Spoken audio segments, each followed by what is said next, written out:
사랑하는 새날 친구들 반갑습니다. 수요일 말씀을 함께 나눌 신현민 전도사입니다.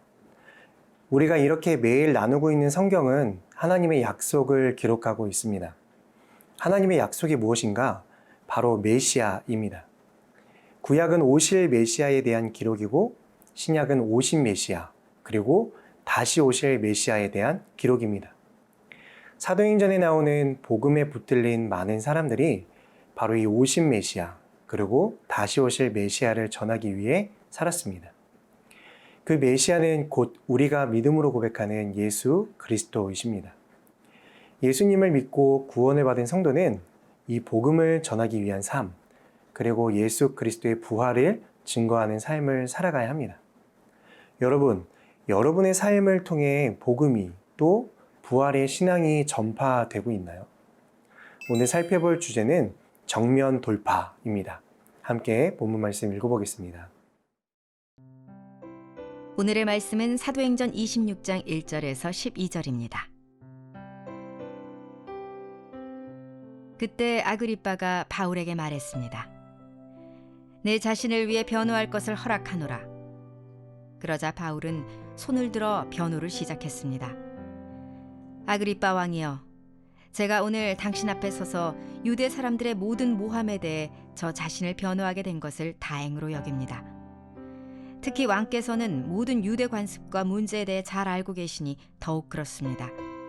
그러니 제 말을 끝까지 들어주시기를 간절히 바랍니다. 유대 사람들은 제가 어릴 적부터 제 고향과 예루살렘에서 어떻게 살아왔는지 다 알고 있습니다. 그들은 오랫동안 저를 알았고 제가 우리 종교의 가장 엄격한 종파를 좇아 바리새파 사람으로서 어떻게 살았는지 증명할 수도 있을 것입니다. 그런데 제가 오늘 재판을 받는 것은 하나님께서 우리 조상들에게 약속하신 것에 소망을 두고 있기 때문입니다. 이것은 우리 12지파가 밤낮으로 하나님을 열심히 섬기면서 이루어지기를 바라던 바로 그 약속입니다. 왕이여, 바로 이 소망 때문에 유대 사람들이 저를 고소하고 있는 것입니다. 여러분은 왜 하나님께서 죽은 사람을 다시 살리신다는 것을 믿지 못할 일로 생각합니까? 저도 한때는 나사렛 예수의 이름을 반대하기 위해서라면 무엇이든 다 해야 한다고 확신했던 사람입니다. 제가 예루살렘에서 했던 일이 바로 그런 일입니다. 대제사장들의 고난을 받아 많은 성도들을 감옥에 가두었고 그들이 죽임을 당할 때 찬성했습니다. 여러 회당들을 다니며 그들을 여러 번 처벌했으며 강제로 그들에게 모독하는 말을 하도록 했습니다. 그들에게 격분한 나머지 다른 나라 도시까지도 찾아가 핍박했습니다. 그런 일로 다니던 가운데 나는 대제사장들의 고난을 위임받아 다메섹으로 가고 있었습니다. 2절 말씀을 함께 읽겠습니다. 아그리빠 왕이여, 제가 오늘 당신 앞에 서서 유대 사람들의 모든 모함에 대해 저 자신을 변호하게 된 것을 다행으로 여깁니다. 바울은 자신이 아그리빠 앞에서 변호하게 된 것을 다행으로 여긴다고 말합니다. 그런데 여기서 다행이란 단어는 헬라어로 행운의, 복된이라는 뜻을 갖고 있습니다. 바울은 아그리빠 앞에서 변호하게 된 것을 매우 행운으로 생각하고 있는 겁니다. 그런데 과연 이때 사도 바울이 처한 상황이 행운과 복을 이야기할 만큼 좋은 상황이었을까요? 아닙니다. 그는 지금 온 백성으로부터 근친상간의 혐의를 받고 있는 아그리빠와 버니게 앞에 서 있습니다. 여러분, 누가 죄인이고 재판관이어야 할까요? 당연히 아그리빠가 죄인이고 사도 바울이 재판관이 되었어야죠. 그런데 정반대의 상황에 있습니다.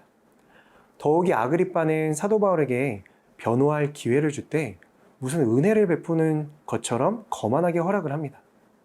지금 바울이 행복한 상황인가요? 행복은 고사하고 억울함도 지나쳐 분노가 일어나도 당연할 것 같은 상황입니다. 하지만 변호하는 사도 바울의 모습을 보면 위선이나 가식이 조금도 섞이지 않은 진실함으로 자신의 행운을 역설합니다. 왜 그럴까요? 아그리빠에게 복음을 전할 수 있는 기회가 왔기 때문입니다. 바울의 반응이 놀랍죠. 복음을 전하는 기회는 그에게 이토록 소중한 것이었습니다. 여러분, 만약 여러분이 사랑하는 가족이나 친구가 병에 걸렸는데 약 한 번 제대로 써보지도 못하고 죽는다면 마음이 어떨 것 같나요? 1900년대 초 미국 남장로교회 소속으로 우리나라에 오셔서 전라도 지역에서 한센병 환자들을 위해 의료 선교를 하셨던 전킨 선교사님이 계십니다. 이분에게는 세 자녀가 있었는데요. 오늘날로 치면 몇백 원도 안 되는 약을 구하지 못해서 세 자녀가 병으로 먼저 하나님 품에 안기게 되었습니다. 자식을 먼저 보낸 부모의 마음은 말로 설명할 수가 없겠죠. 그럼에도 선교사님은 조선 땅을 또 한센병 환자들을 떠나지 않으셨습니다. 끝까지 그들을 치료하고 복음을 전하다가 결국 병에 걸려 하나님 품에 안기셨습니다. 바울도 그랬습니다. 복음을 전할 기회, 그 행복을 놓치지 않았던 것이죠. 사랑하는 새나 여러분, 우리도 이 행복, 복음을 전하는 이 기쁨을 놓치지 않았으면 좋겠습니다. 복음이 전파되도록, 생명이 살아나도록 여러분의 하루를 복된 하루로 사용하기를 축복합니다.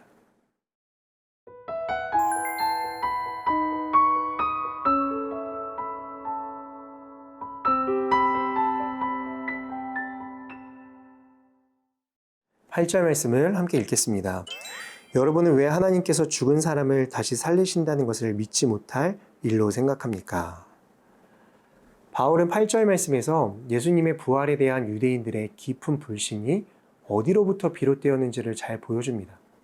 여러분, 예수님의 부활은 절대적으로 하나님께서 행하신 사건입니다. 하나님께서 기름 부어 세우신 메시아를 무지하고 불의한 유대인들이 십자가에 못 박도록 내어 주었습니다. 바로 이러한 메시아를 하나님이 친히 다시 살리셨죠. 그 사건이 바로 예수 부활 사건입니다. 그런데 이 사건에서 유대인들은 결정적으로 하나님을 인정하지 않고 제외시켜 버렸습니다. 그러니 부활 사건이 이해가 될 수 있을까요? 불가능하죠. 이해할 수 없는 일입니다. 바울은 이것을 알고 있었기에 예수님의 부활을 철저히 하나님의 문제로 귀속시키고 있는 것입니다. 여러분, 하나님을 보세요. 우리 이전에 유대인들이 믿은 하나님은 어떤 분이셨죠? 능치 못한 일이 없으신 하나님이십니다.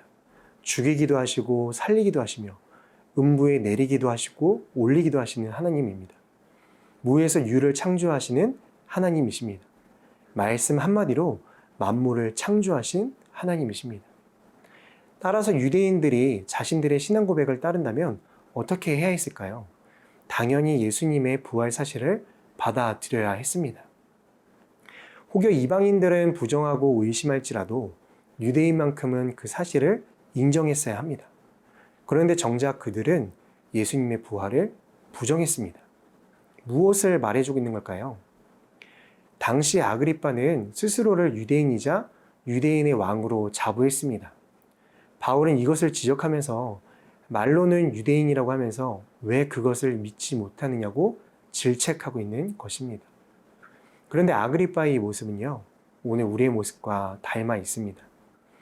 오늘날 자신을 그리스도인이라 말하면서도 부활에 대해서는 믿지 못하고 부활을 소망하지 못하며 살아가는 사람들이 있습니다. 말로는 하나님을 믿는다고 하는데 그 삶에 부활 신앙이 보이지 않는다면 그것은 가짜 믿음일 수밖에 없습니다.